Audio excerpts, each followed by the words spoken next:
السلام عليكم ورحمة الله وبركاته. ازيكم يا حبايبي؟ عاملين ايه؟ يا رب تكونوا بخير وبصحة وافضل حال. نورتوني وشرفتوني يا حبايبي، ربنا ما يحرمني منكم. النهاردة هنعمل مع بعض بقى شوية فطير زي ما انتم شفتوهم في اول الفيديو كده، حاجة تشرفك.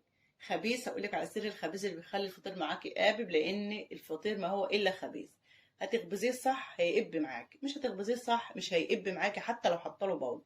طبعا عاملة الفطير بتاعي اقتصادي بدقيق غلة، عاملاه بزبدة عادية خالص من اللي هي أرخص الزبديات أو أرخص الزبدة. هو جمع زبدة إيه؟ اللي يعرف جمع زبدة يكتبه في التعليقات. إيه، هنعملوه بسرعة، طريقة سهلة جدا جدا، يعني فوق ما أي حد يتخيل. يعني أنا عملت أزيد من 15 فطيرة لوحدي في ثواني، هتشوفوا الطريقة دلوقتي. إيه السر بتاع الفطير ده يا جماعة؟ أنا واخداه أصلا من جوز بنت عمي، بيشتغل أصلا في فتاتري، يعني هو بيقول عليه فطاطري يعني بيشتغل في فطير، متخصص في الفطير. فاحنا بقالنا 15 سنه ماشيين بالنظام بتاعه، والله من ساعه ما جيت جواز بنت عمي من القريه بتاعتنا ومش من قريتنا يعني. ولقيناه بيعمل بقى، والعروسه دي بتطلبه والعروسه دي بتطلبه، وبيعمل العرايس. طبعا انتوا عارفين عشان تعملوا فطير مظبوط للعروسه بتروح الفرن دي بتجيب الفطيره بالشاي الفلاني، وبتبقى تخينه وملتونه، وافلام ياما كده احنا عارفين. احسن من الفطير المشلتت. عارفين الفطير المشلتت اللي هو بيتمط وكلام من ده؟ هو زيه بس الطريقه سهله جدا. اتمنى تسمعوا الفيديو معايا لحد الاخر، الطريقه مختلفه خالص تعجبكم قوي.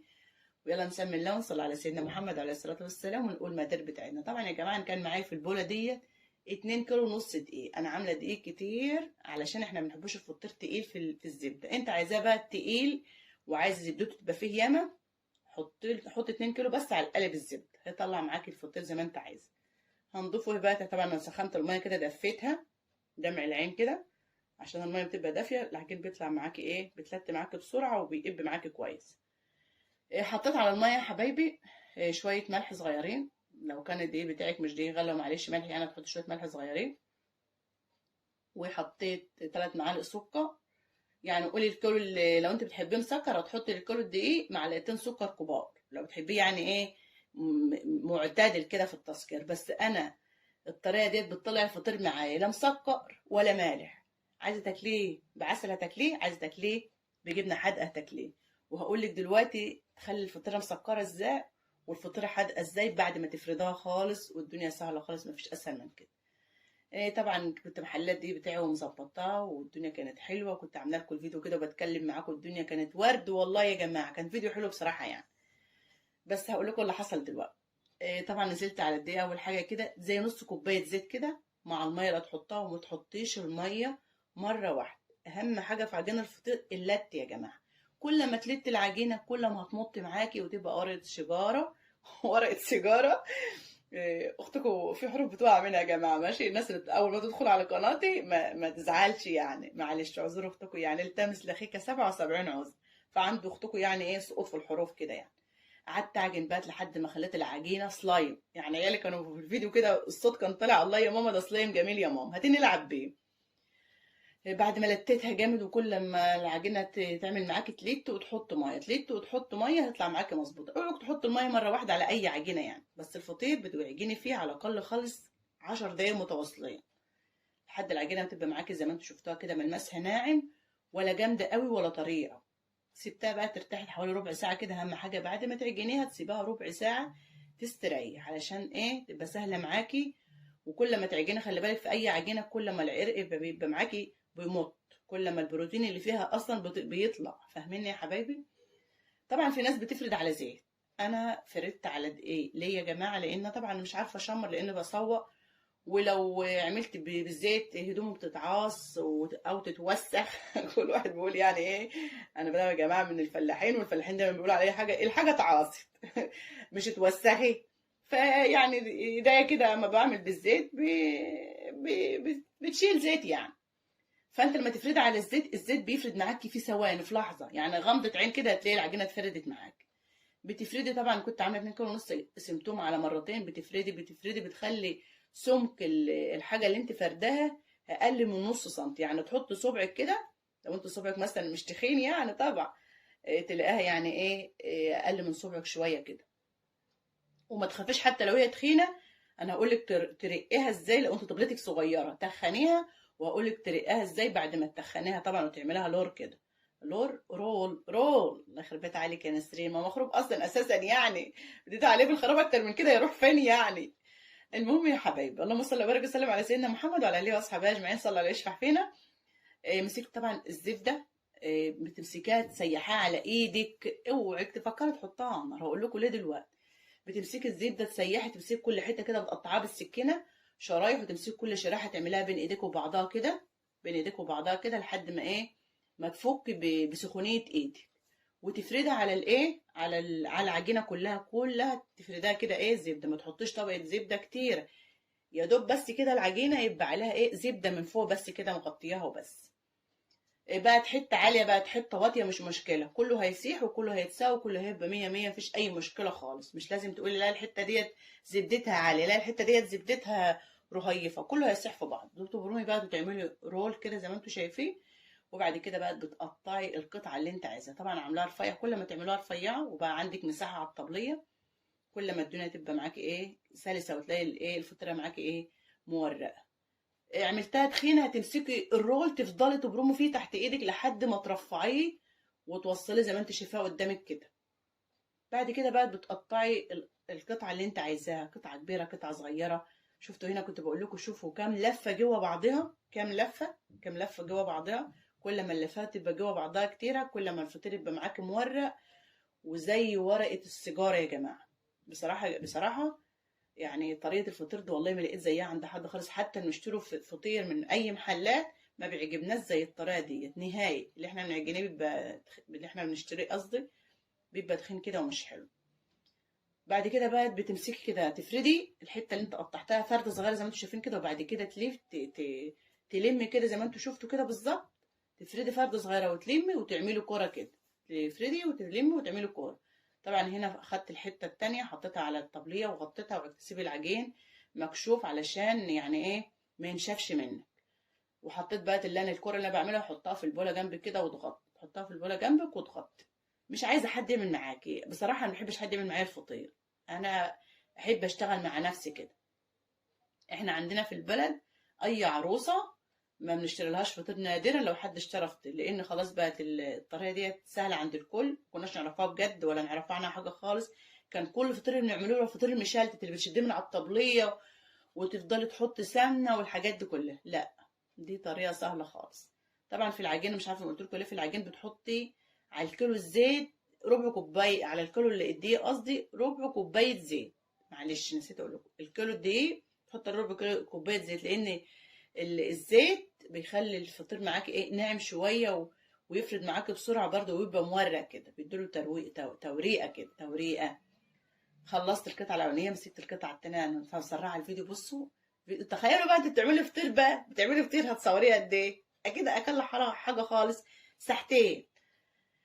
فعملت القطعه التانية بقى وايه، وزي ما انتم شايفين كده بتبرمي وتعملي وهكذا. الزبده تسيحها على ايدك وتسيحها على النار، لان انا عملت قبل كده يا جماعه سيحت الزبده على النار، كنا في الشتاء والزبده جامده وده وجعتني. انت لو عندك هون معدن، عارفين الهون المعدن اللي هو النحاس، حطي الزبده واعمليه فيه، هيبقى سهل جدا ويخلي الزبده معاكي في ثواني، لان بصراحه الزبده بتتعب الايد شويه. او عندك عيالك او عندك جوزك قولوا له يعملها لك فيديو وهو قاعد كده وهخلصي نفسك يعني. طبعا اول ما خلصت كده ولعت الفرن على طول، وبعد هنا بقى هبطت ايه على الزيت عادي يعني، بس تبقى القرصه صغيره مش هتبقى كبيره، ولا هتعملي رول يوسخ هدومك كنت بتبرميه ولا حاجات من دي، فاهمين طبعا. فانت عايزه تفردي في الصينيه افردي في الصينيه، عايزه تفردي على الطبليه افردي على الطبليه. ما شاء الله العجينه كانت بتفرد تحت ايدي ميه كده يا جماعه والله. عايزه تفردي بالنشابه افردي بالنشابه، هتلاقي الدنيا سلسه معاكي ومفيش احلى من كده. شفت الفطيره قد ايه؟ الفطيره بقت فطيره من اللي هي الفطير، مش الفطير الصغير. عايزه تعملي كبير انا هعمل الصغير معاكم دلوقتي بره. هنا طبعا انا كعاده اختكم طبعا بولع الفرن، لازم اشوي اي حاجه، عارفه لو مفيش حاجه بشوي بطاطس، بتنجان بطاطس فول، اي حاجه قدامك لازم املي البيت خيرات كده. الفرن ولا يبقى البيت هيتملى خير ان شاء الله. طبعا ولعت الفرن. خبز الفطير بقى يا جماعه، هنا بقى التكه المهمه اللي في الفطير كله. طبعا عملته من غير بودر، وبرده طريقه البودر هبقى انزلها لكم مره تانية برده تشوفوها. البودر بيخلي الرقه بتاعتك تخينه شويه، فاهمني؟ لكن لما تحطيش بودر بتبقى الفطير قابب منه فيه، فبيخمرش العجينه وبتبقى حلوه. انا جربت ده وجربت ده، وبامانه يا حبايبي والله الفطير اللي من غير بودر طعمه احلى بكتير من الفطير اللي عليه بودر. حتى لو ما قبش معاك بيبقى طعمه احلى. فجربوا الطريقه ديت واعملي زي ما بقولك بالظبط. في الخبيز الفطير ما هو الا خبيز، هتخبزيه صح هيطلع مرتفع معاكي وقابب زي البكونه من غير بودر. مش هتخبزيه صح هيصندق منك ومش هيبقى حلو.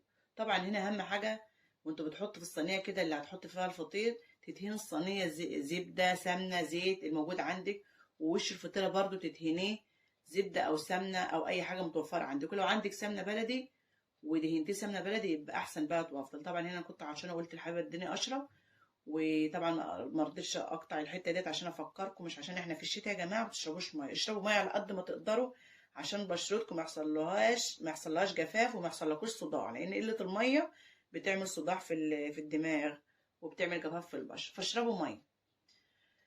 طبعا هنا بعمل فطير صغير بعمل فطير كبير. اما بلاقي بقى الصينيه مش واخده فطرتين جنب بعض صغيرين بعمل واحده مطاوله. ولو عايزه تخلي الفطيره مالحه بتحط عليها شويه ملح من فوق، عايزه تخليها مسكره بتحط شويه سكر من فوق بس. انا بقى كنت عامله الثلاث اصناف، عامله سايبه اللي من غير سكر ولا ملح، وعامله بالملح وعامله بالسكر. وبعد ما بخلص بعمل كميات كبيره مره واحده كده عشان اريح نفسي، مش كل شويه اوسخ في المواعين واعرف في نفسي. بقوم مخلصه نفسي ومكيساه في اكياس وحطاه في الفريزر، ولما عاوزه اطلع بطلع والدنيا سهله خالص. طبعا كنت عماله احط على سور البلكونه. الليل جه بقى يا جماعه، كنت عامله اخر النهار واتاخرت اصلا على ما عملت، فالليل جه اصلا والعيال طلعوا بقى جنبي كده في البلكونه اتغدينا. بصراحه كانت احلى غدا والله يا جماعه. ربنا يبارك لكل واحد في عياله ويدوكوا الصحه وتعملوا لهم يا رب ويدوهم الصحه ويحفظهم وياكلوا يا رب. شايفين بقى جمال الفطير من تحت عامل ازاي ذهبي وعامل ازاي؟ لان زي ما قلت لكم دخل الفطيره على نار حاميه من تحت تبدا ترفع معاكي، تهدي النار ترفعي من فوق، تبدا ترفع بقى وتبقى قبه خالص، تهدي النار من تحت من فوق. يعني معلقه معايا من تحت مش عارفه ليه، تبقى النار هاديه من فوق ومن تحت عشان تطلع معاكي ذهبيه ومورقه وحلوه، ما تبقاش معجنه من جوه ولا محروقه من فوق ولا محروقه من تحت. تاني يا بنتي يا ام شيماء، كنت فاكره اكلمكم في حاجه والله مهمه يا جماعه. ايوه، لما تفرزي الفطير بتاعك اول ما يبرد معاكي فرزيه على طول وطلعيه من الفريزر يعني طلعيه بالليل مثلا وانت مثلا هتغدي بيها وتفطري بيه، وحط حته زبده او حته سمنه في الصينيه اللي هتسخني فيها. لو كانت السمنه بلدي بقى اصلا لو حطيتي معايا السمنه بلدي في الصينيه اللي هتسخني فيها الفطير بيديكي طعم الفطير البلدي بالظبط والله. فانا دايما لما يكون متوفر عندي سمنه بلدي بحط حته كده في الصينيه واسخنها واحطه على البوتاجاز، لا فرن ولا حاجات من دي. هنا طبعا كنت بقول لاحمد وري لهم الفطير مورق وعامل ازاي يا جماعه ما شاء الله ولا كلمه والله. طلعت البطاطا بقى طبعا كنت نسيتها اساسا يعني وانحرقت مني، فلميت بقى العيال وجم بقى جابوا العسل وجابوا القشطه، واحمد راح جاب الجبنه الحادقه لان شيماء عندها حساسيه من الجبنه الحادقه جامد يعني. فاحمد اتكرم كده وراح جاب لي الجبنه الحادقه من البلاصي. بصراحه اختكم بتعمل شويه جبنه حادقه، انا عندي الجبنه الحادقه بتاعتي من فرحي. تخيلوا اللي وصل معايا لحد الحته دي يقول لي انا عرفت سر الجبنه الحادقه بتاعتك اللي من فرحك اللي بقى لها 21 سنه. ماشي يا حبايبي، ماشي يا ام شيماء. فاعملوا الفطير بالطريقه دي يا جماعه هيعجبكم والله ان شاء الله. وكلوا باي حاجه بقى متوفر عندكم، اي حاجه موجوده عندكم كلوا بالصحه والعافيه يا رب.